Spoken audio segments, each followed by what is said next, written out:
বন্ধুরা দেখতে পাচ্ছেন মালচিং পদ্ধতিতে আমার ভাই তরমুজ চাষ করেছে।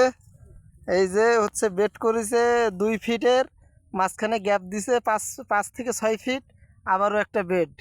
তো আপনারা দেখতেই পাচ্ছেন বেড।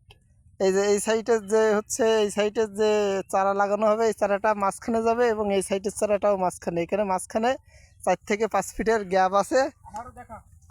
আমাদের এই সদ্যীয় ভাই 10 কাঠা থেকে প্রতি বছর 2 থেকে 3 লক্ষ টাকার তরমুজ বিক্রি করে। দেখেন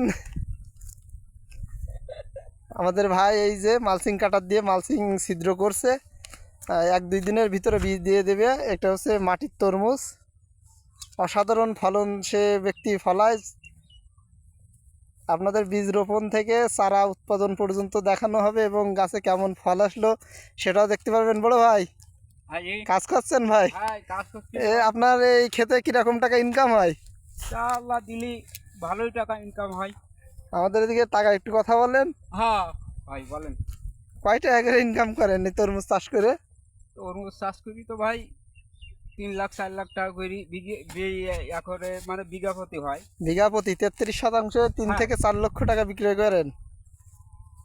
কত নম্বরে লাগাইছেন? আগে কখনো লাগাইছেন তরমুজ? হ্যাঁ আগে লাগাইছি, বহুত আগে। বহুত আগে লাগাইছেন। মালচিং পদ্ধতিতে এই প্রথম? এই প্রথম মালচিং পদ্ধতিতে। আচ্ছা আচ্ছা।